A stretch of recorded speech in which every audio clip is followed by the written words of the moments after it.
નમસ્કાર મિત્રો, સ્વાગત છે તમારું આજના અમારા નવા વિડીયોમાં। આજે સવારમાં કિશોર પોતાની ઓફિસે જવા માટે તૈયાર થઈ રહ્યો હતો કે ત્યારે જ એની પત્ની શોભના પોતાના હાથમાં ફોન લઈને એના પતિ કિશોર પાસે આવી અને બોલી, સાંભળો, આજે વહેલી સવારે ફરીથી ગામડેથી કાકાજીનો ફોન આવ્યો હતો, તો તમે એકવાર એમની સાથે વાત કરી લો। તેઓ કહેતા હતા કે ગામડે પપ્પાની તબિયત વધારે બગડી ખરાબ થઈ ગઈ છે, તેથી તેઓ વારંવાર તમને ફોન કરી રહ્યા છે અને ના તો તમે તેમની સાથે વાત કરો છો કે ના તો ગામડે જવાની તૈયારી કરો છો।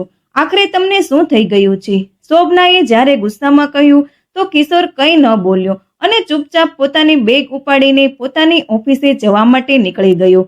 સાંજે જ્યારે એ ઓફિસેથી પાછો આવ્યો તો એને જોયું કે એની પત્ની શોભના ખૂબ જ પરેશાન હતી, પરંતુ તેમ છતાં પણ પોતાના પતિ કિશોરના આવતાની સાથે જ શોભના રસોડામાં એમના માટે ચા બનાવવા જતી રહી। એટલામાં જ ફોનની રિંગ વાગી તો કિશોરે ફોન ઉપાડ્યો અને બોલ્યો, હેલો, કોણ? બેટા કિશોર, હું ગામડેથી તારા કાકા બોલી રહ્યો છું। અત્યારે તારા પિતાજીની હાલત ખૂબ જ ગંભીર છે, કદાચ તેઓ નહીં બચે, એટલું તું વહેલામાં વહેલી તકે ગામડે પાછો આવી જા બેટા। પરંતુ કાકા, અત્યારે મારી ઓફિસમાં ઘણું બધું કામ છે અને મને એક પણ રજા મળી શકે એમ નથી, એટલે હું અત્યારે આ ગામડે નહીં આવી શકું અને તમે બધા તો છો ત્યાં, તો તમે બધું જ સંભાળી લેજો। આટલું બોલ્યા પછી કિશોરે ફોન કાપી નાખ્યો અને સામું જોયું તો એની સામે શોભના ઊભી હતી અને એણે બધું જ સાંભળી લીધું હતું। તેથી એણે પોતાના પતિ કિશોરને કહ્યું કે મેં દુનિયામાં પહેલો એવો પુત્ર જોયો છે જે પોતાના પિતાને આટલી નફરત કરતો હોય। તમારા પિતા મૃત્યુની પથારી પર પડ્યા છે અને તમે અહીંયા આરામથી બેઠા છો। વહુઓનું તો ખાલી નામ જ બદનામ કરે છે, પરંતુ અમુક પુત્રો જ એવા હોય છે જે પોતે જ પોતાના માતા પિતાની સેવા નથી કરતા। તમે પણ કેવા પુત્રો છો? ત્યારે શોભના સતત બોલી રહી હતી, પરંતુ કિશોર પર એની કોઈ અસર ન થઈ। આ ચા પીધા પછી એ ચૂપચાપ બહાર ફરવા નીકળી ગયો તો ત્યારે શોભના આશ્ચર્યથી એમની સામે જોતી જ રહી ગઈ અને વિચારવા લાગી કે જો એની પોતાના પિતા સાથે 2 દિવસ પણ વાત ન થાય તો એનું મન બેચેન થઈ જાય છે અને અહીં કિશોરને પોતાના પિતાથી કોઈ મતલબ જ નથી। અત્યાર પછી સાંજે જમ્યા પછી તેઓ સૂઈ ગયા અને બીજી સવારે ઉઠ્યા તો એમના કાકાનો ફરીથી ફોન આવ્યો અને એમણે કહ્યું કે બેટા, હવે તો તારા પિતાજી આ દુનિયામાં નથી રહ્યા, એટલે તું આવી રહ્યો છે ને બેટા? તો ત્યારે કિશોરે કહ્યું, કાકા, મને આવવામાં થોડું મોડું થઈ જશે, ત્યાં સુધીમાં તમે બધા લોકો મારા પિતાજીના અંતિમ ક્રિયા કર્મ કરી દેજો। પરંતુ બેટા, તું એમનો એકનો એક પુત્ર છે અને તારા રહેતા બીજું કોઈ એમને અગ્નિ સંસ્કાર કેવી રીતે આ કરી શકે? જ્યારે એના કાકાએ આ કહ્યું તો કિશોર ગુસ્સે થતા બોલ્યો, કેમ કાકા, મારી માનો અંતિમ સંસ્કાર કેવી રીતે થયો હતો? ત્યારે તો હું ત્યાં નહોતો। એના કાકાને આવું ખૂબ જ કડવું બોલીને કિશોરે ફોન કાપી નાખ્યો। શોભનાએ જ્યારે પોતાના સસરાના મૃત્યુના સમાચાર સાંભળ્યા તો એ જોરથી રડવા લાગી અને એને રડતા રડતા એના પતિ કિશોરને કહ્યું કે ઠીક છે, તમે ગામડે જાઓ કે ન જાઓ, પરંતુ હું મારા પુત્રને લઈને અત્યારે જ ગામડે જઈશ। આટલું કહીને એને એરલાઇન્સ વાળાને ફોન કરીને પોતાની ટિકિટ બુક કરવા લાગી તો ત્યારે કિશોરે એને કંઈ ન કહ્યું અને પણ ચૂપચાપ પોતાના ગામડે જવા માટે તૈયાર થવા લાગ્યો અને જ્યાં સુધી એ બંને ગામડે પહોંચ્યા ત્યાં સુધીમાં એના પિતાજીનો અંતિમ સંસ્કાર પણ થઈ ચૂક્યો હતો, પરંતુ તેમ છતાં પણ બાકીના ક્રિયાકર્મ કિશોરના હાથે જ પૂરા કરાવવામાં આવ્યા। ત્યારે એમના ગામની અમુક વૃદ્ધ મહિલાઓ અંદરો અંદર એકબીજા સાથે કાનાકુશી કરવા લાગી। આ વખતે શોભના એ નક્કી કરી લીધું હતું કે તે આ રહસ્યને જાણીને જ રહેશે। એના પિતાજી તમામ ક્રિયાકર્મ પૂરા થયા પછી બધા મહેમાનો પણ ધીમે ધીમે પોતપોતાના ઘરે જવા લાગ્યા અને આખું ઘર ખાલી થઈ ગયું। હવે ઘરે કિશોરના કાકા અને કાકી જ રહ્યા હતા। બસ તે દિવસે સારી તક જોઈને શોભના રાત્રિ ભોજન પછી એના કાકીને જ્યારે દૂધનો ગ્લાસ આપવા ગઈ તો ત્યારે એમને એટલા જોઈને એને પૂછ્યું, કાકી, આજે હું તમને કિશોરના સમ આપીને કંઈક પૂછવા માંગુ છું।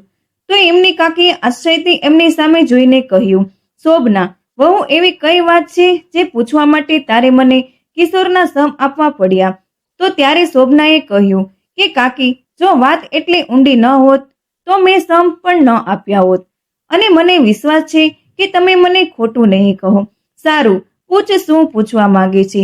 એના કાકીએ ઊંડો શ્વાસ લઈને કહ્યું. તો શોભના બોલી કે કાકી કિશોરે એના પિતાજીથી આટલી દૂર કેમ બનાવી રાખી છે? હજુ તો એ બંને વાતો કરી જ રહ્યા હતા કે ત્યારે જ એમના પડોશના દાદી સાસુ ત્યાં આવ્યા, અને તે એમના ગામના સૌથી વૃદ્ધ મહિલા હતા. આવતા આવતા એમણે શોભનાની બધી વાતો સાંભળી લીધી હતી. એણે કહ્યું, અરે શોભના, તારી કાકી શું જણાવશે? હું તને જણાવું છું, મારી વાત સાંભળ. એટલે કહીને એ પલંગ પર બેસી ગયા અને પોતાની આંખોમાં આવેલા આંસુ સાફ કરતા કરતા બોલ્યા, શોભના, તારો પતિ કિશોર આખરે પોતાના બાપને કેમ ના નફરત કરે? જ્યારથી તે સમૃદ્ધ થયો છે ત્યારથી પોતાની માને ત્રાસ આપવા જ જોયો છે. આખરે શું વાંક હતો કિશોરની માં સવિતાનો? આખરે એવું તો શું થયું હતું દાદીજી કે કિશોર પોતાના પિતાજીને આટલી બધી નફરત કરવા લાગ્યા? શોભનાએ પૂછ્યું તો દાદીમાં કહેવા લાગ્યા કે દીકરી, જૂના જમાનામાં છોકરા છોકરીને જોયા વગર જ લગ્ન કરવામાં આવતા હતા. સવિતાનો પરિવાર ખૂબ જ પૈસાવાળો હતો અને સાથે સાથે ખાનદાની અને સંસ્કારી પણ હતો. અને આ બાજુ કિશોરના દાદા પણ ખાનદાની જમીનદાર હતા. એમના બંને પુત્રો હતા, મોટો પુત્ર મોહન અને નાનો પુત્ર અર્જુન. ત્યારે અરસામાં બાજુના ગામમાંથી એટલા મોટા પુત્ર મોહન માટે સવિતાનો સંબંધ આવ્યો અને એના લગ્ન માટે હા પાડી દેવામાં આવી. અને તે સમયે મોહન પોતાનો અભ્યાસ પૂરો કર્યા પછી સુરતમાં રહીને નોકરી કરી રહ્યો હતો. ત્યારે આ ગામડાની સાદગીથી દૂર રહીને શહેરની રોશનીમાં એણે પોતાની જાતને ટાળી દીધી હતી. તે સમયે અચાનક જ્યારે એને ગામડામાં બોલાવવામાં આવ્યો અને એની મરજી જાણ્યા વગર જ એના લગ્ન કરી દીધા, ત્યારે એને એવું લાગ્યું કે જાણે એનું આખું જીવન બરબાદ થઈ ગયું છે. ત્યારે એ પોતાના પિતાના ડરથી અને પોતાની મિલકતોમાંથી ને બેદખલ થઈ જવાને કારણે એણે ચૂપચાપ લગ્ન કરી દીધા. પરંતુ જ્યારે લગ્ન પછી એણે દુલ્હનને જોઈ તો એના હોશ ઉડી ગયા, કારણ કે ખૂબ જ ટૂંકા કદની શ્યામ રંગની 8મું પાસ છોકરી એની સામે એની પત્ની બનીને ઊભી હતી. તે સમયે એટલું જ જોવામાં આવતું કે છોકરી સંસ્કારી હોય અને સારા પરિવારની હોય. ત્યારે મોહને એવું સપનું જોયું હતું કે પોતાના જેવી જ ભણેલી ગણેલી અને સુંદર છોકરી સાથે લગ્ન કરશે. પરંતુ એ પોતાના સપનાને તૂટતું જોઈને કહેવા લાગી કે વગર રાતોરાત ગામડેથી જ પાછો સુરત આવી ગયો. અને ત્યારે વિચારી સવિતા લગ્નની પથારી પર એક જ બેસી રહી હતી. જ્યારે એના પતિએ ઘૂંઘટ ઉઠાવીને એનો ચહેરો જોયો અને સુરત ચાલ્યો ગયો, ત્યારે પછી વારસો સુધી એ પાછો ન આવ્યો. ત્યારે મોહનના પિતાજીએ એને ઘણા પત્રો લખ્યા અને એને તેડવા માટે બીજા લોકોના પણ સુરત મોકલ્યા, પરંતુ મોહન ત્યારે પાછો ન આવ્યો. ત્યાર પછી અર્જુનના પણ લગ્ન થઈ ગયા અને ત્યારે એના નાના ભાઈના લગ્નમાં પણ મોહન ન આવ્યો. એ અરસામાં મોહનના પિતા જ્યારે સવિતાને જોતા તો એ પણ દુઃખી થઈ જતા. ત્યારે સવિતા કોઈ પણ જાતની ફરિયાદ વિના દિવસભર ઘરના તમામ કામો કરતી રહેતી અને એના સસરાની સેવા કરતી. સાથે સાથે એના દરેક દેર અને જેઠાણીની પણ ખૂબ જ માન આપતી હતી. અર્જુન અને પોતાના ભાભીને ખૂબ જ માન આપતો હતો. પોતાના મોટા ભાઈના આવા વર્તનથી એ ખૂબ જ પરેશાન હતો, પરંતુ ત્યારે એના હાથમાં કંઈ ન હતું. તે કંઈ કરી શકે? કોઈ દિવસ જો એની ભાભી ને કોઈ વસ્તુની મદદ કરી દેતો તો થોડી મજાક મસ્તી કરતો તો એની પત્ની એને મેણા અને ટોણા મારવા લાગતી. ત્યારે સવિતા બધું સાંભળતી અને સમજતી પણ હતી, પરંતુ એ બિચારી પોતાના દુર્ભાગ્ય સામે બીજા કોઈને શું ફરિયાદ કરે અને એના પતિ દ્વારા પદરૂપી કહીને નકારી કાઢ્યા પછી પણ એ હંમેશા ઘૂંઘટમાં જ રહેતી. સંસાર સુખ તો જાણે એના જીવનમાં ગાયબ જ થઈ ગયું હતું. જ્યારે એને પણ પૂછવામાં આવે છે તો એને જવાબ તે માથું હલાવીને હા કે નામાં જ આપતી. મોહનના પિતા આ બધું જોઈને મનમાં અને મનમાં પોતાને જ ગુનેગાર માનીને દુઃખના સાગરમાં ડૂબવા લાગતા હતા. અને કદાચ આ જ દુઃખોને કારણે એક દિવસ તે આ દુનિયાને છોડીને જતા રહ્યા. જ્યારે મોહનને આ સમાચાર આપવામાં આવ્યા તો એ ગામડે આવી ગયો, કારણ કે એને એના પિતાનો અગ્નિ સંસ્કાર કરવાનો હતો. એટલે મજબૂરીમાં એને થોડા દિવસ ગામમાં જ રહેવું પડ્યું હતું. એના પિતાનો ક્રિયાકર્મ પૂરો થયા પછી એના નાના ભાઈએ થોડા દિવસ વધુ રોકાવાનો આગ્રહ કર્યો, જેથી પોતાને જમીન અને મિલકત વિશે બંને ભાઈઓ સારી રીતે જાણી લે.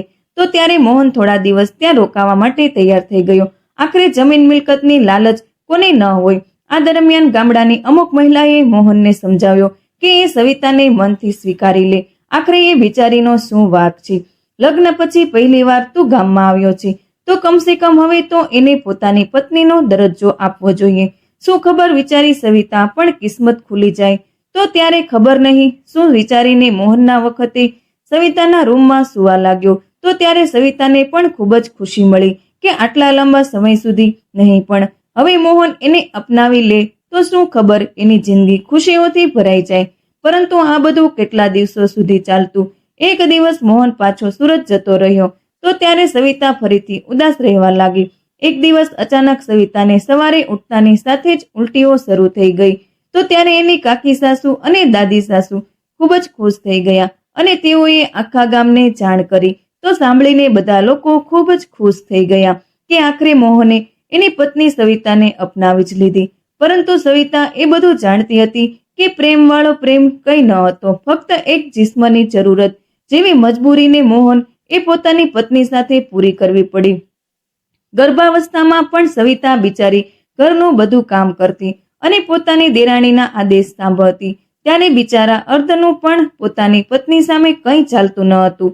એવું ન હતું કે સવિતાના પિયરવાળાને આ બધી ઘટનાઓની જાણ ન હતી. તેઓ ઘણી વખત સવિતાને લેવા માટે આવ્યા હતા, પરંતુ ત્યારે સવિતા પોતાના પિયરમાં ન ગઈ અને એને સ્પષ્ટપણે કહી દીધું કે જે મારા નસીબમાં હતું એ જ મને મળ્યું છે. આમાં તમારો કોઈનો કંઈ દોષ નથી. હું અહીંથી હવે નહીં આવું. હું નથી ઈચ્છતી કે મારે કારણે મારા પિતા અને ભાઈઓનું માથું નીચું થાય. ત્યારે ભગવાન એના પર થોડા મદદગાર થયા અને એને એક રૂપાળા દૂધ જેવા સ્વસ્થ પુત્રને જન્મ આપ્યો. હવે તો એ બિચારી એને પોતાના જીવનનો સહારો મળી ગયો હતો. પરંતુ ત્યારે એની દેરાણી વળીને રાખ થઈ ગઈ. એને ઘણી વખત પોતાની સામે એને મેણા અને ટોણા પણ માર્યા હતા કે શું ખબર આ બાળક મારા શેઠજીનું છે કે મારા પિતરનું. આ સાંભળી એને તો સવિતાનું હૃદય ફાટી જતું. પરંતુ એ બિચારી શું કરે? એ ફક્ત ભગવાનના ચરણોમાં જ પોતાના આંસુ વહાલતી. ડિલિવરી બોર્ડમાંથી નીકળ્યા જ એ બિચારીએ પહેલાની તેમજ ઘરનું કામ સંભાળી લીધું. ત્યારે એક તરફ પોતાના બાળકને સંભાળતી અને બીજી તરફ ઘરના કામ કરતી. ત્યારે અજાણી ઘણી વખત પોતાની ભાભીની મદદ કરવા માટે ઘરમાં કામવાળી રાખી હતી. પરંતુ ત્યારે એની પત્નીએ કોઈને ટકવા ન દીધી. એ પોતાને ઘરની માલકીન સમજતી હતી. ત્યારે પોતાના મનમાં વિચ્છેદની પીડા લઈને સવિતા પ્રતિદિન પોતાની દેરાણી દ્વારા અપમાનિત થતી રહેતી હતી. પરંતુ ત્યારે એના જીવનનો માત્ર એક જ ઉદ્દેશ હતો, એનો પુત્ર કિશોર. એની પાછળ એ પોતાનું દુઃખ બોલવાની કોશિશ કરતી રહી. ડિલિવરી પછી કોઈ પણ પ્રકારની કોઈ સેવા કે સારું ભોજન ન મળવાને કારણે ધીરે ધીરે સવિતાના શરીરને બીમારીને જકડી લીધું.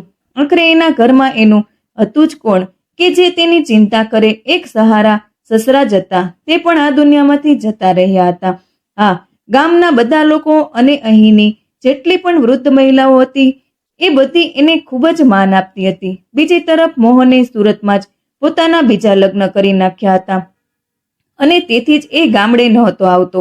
આ વાતની જાણ ગામજનોને સાથે સાથે સવિતાને પણ થઈ રહી હતી. પરંતુ ત્યારે એને પોતાના બાળકના સહારે જીવવાનું વિચારી લીધું હતું. એ ઘણીવાર વિચારતી કે એને પોતાના પતિનો પ્રેમ ન મળે તો કંઈ નહીં, પરંતુ એક બાળકના સહારે એની જિંદગી પસાર થઈ જશે. પરંતુ ત્યારે તકદીરને આ પણ મંજૂર ન હતું. જ્યારે કિશોર 3 વર્ષનો થયો ત્યારે એક દિવસ અચાનક મોહન પોતાના ગામમાં પહોંચ્યો અને પોતાનો આદેશ સંભળાવી દીધો કે તે કિશોરને એની સાથે લઈને સુરત જઈ રહ્યો છે. ત્યારે આ સાંભળીને સવિતા પણ જાણે આફળતોડ પહાડ તૂટી ગયો હોય. જે બાળક તેના જીવનનો સહારો હતો એના દૂર થવાની કલ્પનાથી જ એનો જીવ અધ્ધર થઈ ગયો હતો. ત્યારે સવિતાએ કિશોરને પોતાના ખોળામાં ઉઠાવી લીધો અને રડતા રડતા કહ્યું કે પોતે પોતાના પુત્રને હું ક્યાંય નહીં જવા દઉં. આ હંમેશા મારી સાથે જ રહેશે. મારા જીવનમાં બીજું છે જ કોણ? ફક્ત આ જ એક પુત્ર છે જેના સહારે હું પોતાનું જીવન જીવી શકું છું. શા માટે તમે આને પણ મારાથી દૂર કરી રહ્યા છો? તો ત્યારે મોહને બાળકને પોતાની તરફ ખેંચીને ધમકી આપતા કહ્યું કે કાં તો આ બાળકને હું મારી સાથે લઈ જઈશ અને કાં તો આને આ દુનિયામાંથી જ મોકલી દઈશ. આટલું સાંભળતા જ સવિતા આશ્ચર્ય પડી ગઈ. ત્યારે પોતાની માને રડતી જોઈ અને કિશોર પણ જોર જોરથી રડવા લાગ્યો અને પોતાની મા પાસે જવા માટે તડપવા લાગ્યો. પણ ત્યારે મોહનને એના પર જરાય દયા ન આવી અને એના ખેંચીને ખોળામાં ઉઠાવીને ત્યાંથી ચાલ્યો ગયો છે. બાળક એને ઓળખતો પણ ન હતો. આજે મોહન એ બાળકનો બાપ બનીને આવ્યો હતો. મોહન તો કિશોરને લઈને ચાલ્યો ગયો, પણ અહીંયા ન જાણે કેટલા દિવસો સુધી સવિતા બિચારી ખાધા પીધા વિના પોતાના રૂમમાં મોઢું છુપાવીને રડતી રહી. થોડા દિવસો સુધી બાળકે એ લોકોને પરેશાન કર્યા, પરંતુ ધીમે ધીમે પોતાની માને ભૂલવા લાગ્યો હતો. ત્યારે મોહને પોતાની બીજી પત્નીને જ એની માના રૂપમાં બતાવી હતી અને આ જ રીતે લગભગ 7 વર્ષ વીતી ગયા. અને આ 7 વર્ષો દરમિયાન બિચારી સવિતા દરેક ક્ષણે પોતાના બાળક માટે તડપતી રહી. તે સમયમાં ઘરે ઘરે ફોન પણ ન હતા. બસ એક પોસ્ટની ટપાલ અને તારની રાહ જોતા હતા. ત્યારે તેને મનનો આરોગ પોતાના શરીર પર પણ ભારે પડી ગયો અને એક દિવસ ખબર પડી કે સવિતાને કેન્સર થઈ ગયું છે. તો આજુબાજુની બધી મહિલાઓ સવિતાને મળવા માટે આવી અને ખૂબ જ રડી, પરંતુ એમના રડવાથી સવિતાનું ભાગ્ય ક્યાં બદલવાનું હતું અને એની દેરાણી પણ એને એકલી છોડીને બીજી જગ્યાએ રહેવા જતી રહી હતી.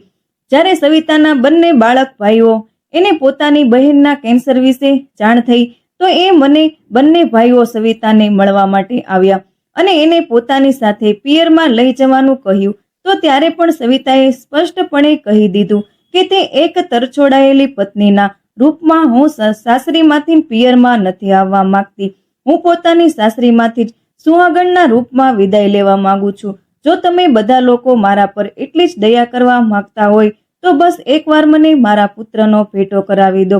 બસ આપ સૌને મારી આટલી જ વિનંતી છે. તો ત્યારે આજ બાજુના ઉભેલા સવિતાને દેવ અર્જણથી પોતાની ભાભીનું આ દુઃખ જોયાયું નહીં.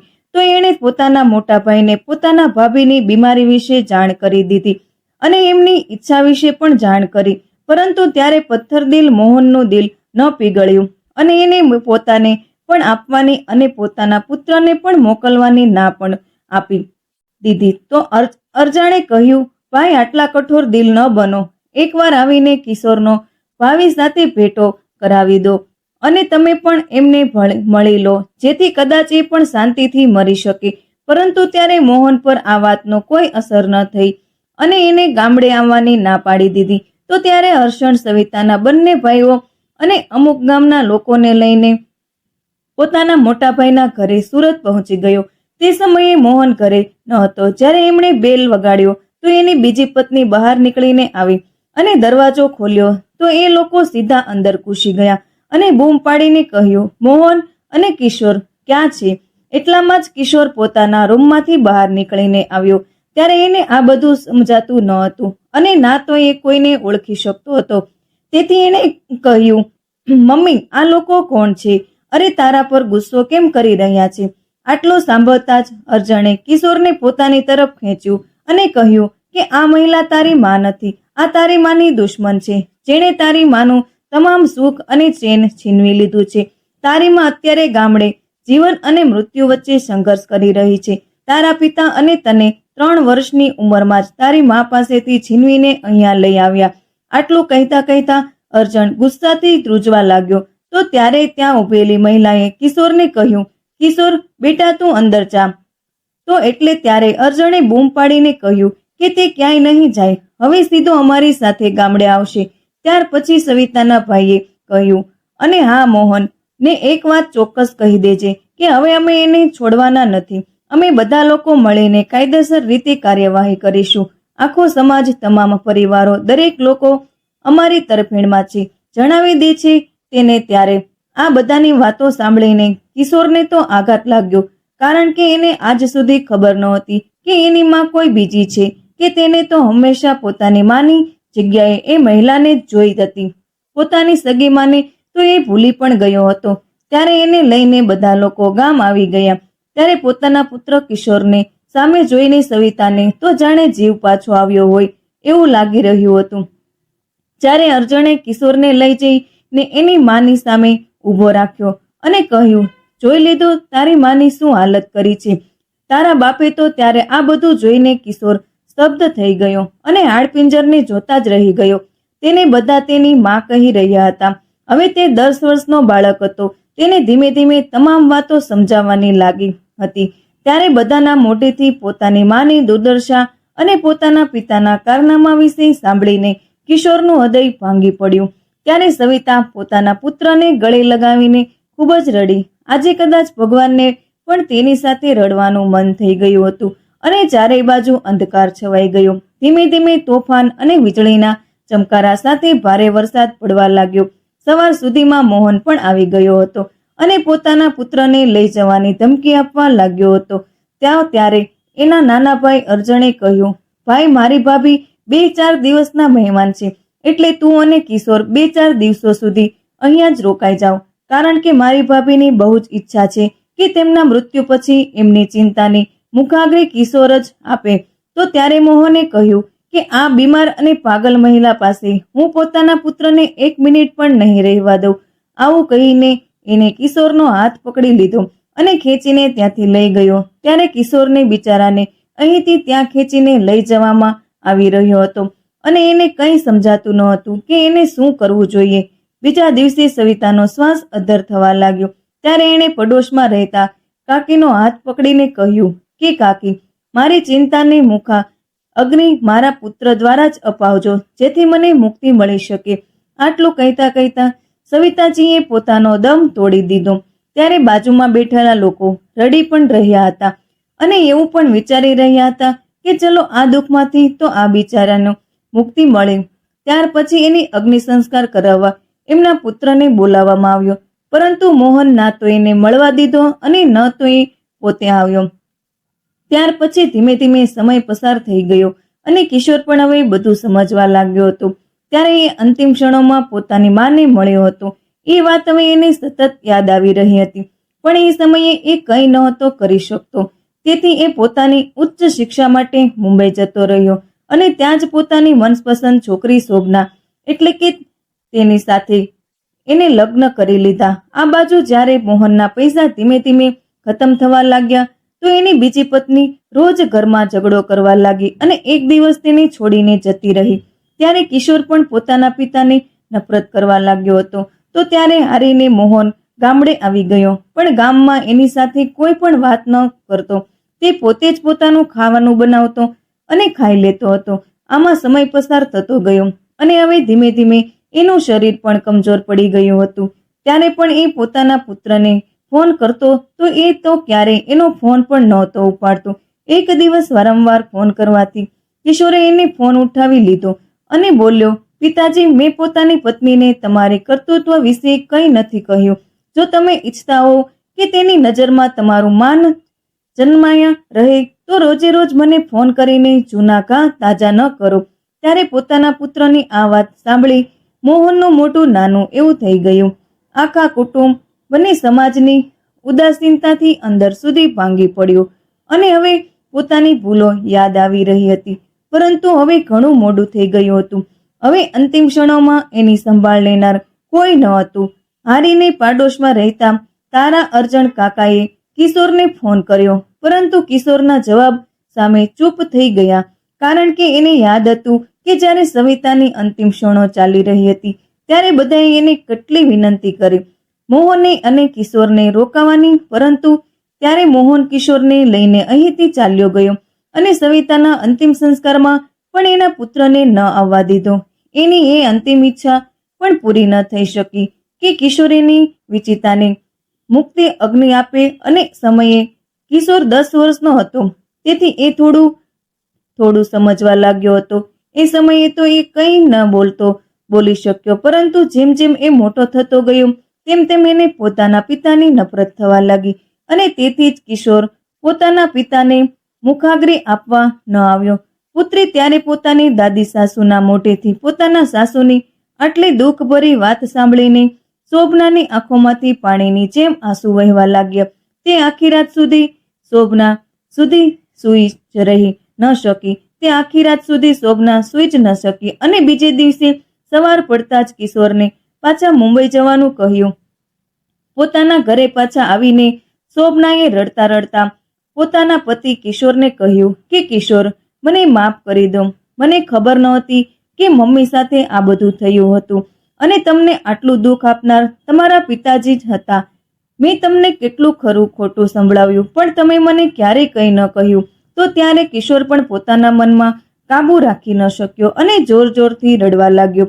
થોડી વાર સુધી બંને રડતા રહ્યા. આજે કિશોરનું મન અને એની અંતરાત્મા બંને મળવા થઈ ગયા. ત્યાર પછી કિશોર જઈને કબાટમાંથી પોતાની માનો ફોટો કાઢ્યો અને તેને ફૂલોથી શણગારીને દીવો પ્રગટાવ્યો. ત્યારે એવું લાગતું હતું કે ફોટામાં હસતા હસતા સવિતાજી જાણે ત્યાંથી જ બંનેને આશીર્વાદ આપી રહ્યા હતા. આજે કિશોર ખરેખર ખુશ હતો કે આખરે એને પોતાની માનો બદલો લઈ જ લીધો. આ વાર્તા એક માતાની તડપ, એક પુત્રના કઠોર હૃદય અને એક પત્નીની બેદરકારીને આલેખે છે. એ માનવ સંબંધોની વાસ્તવિકતા દર્શાવે છે કે ક્યારે પરિસ્થિતિઓમાં એવા વળાંક લે છે કે જ્યાં પ્રેમ, સમર્પણ અને લાગણીઓ પણ પરખાય છે. સવિતા એક નસીબવંત લક્ષ્મી હતી જેને પતિએ ક્યારેય અપનાવ્યું નહીં, છતાં તેણે ક્યારેય પોતાની સ્થિતિ સામે બળવો કર્યો નહીં.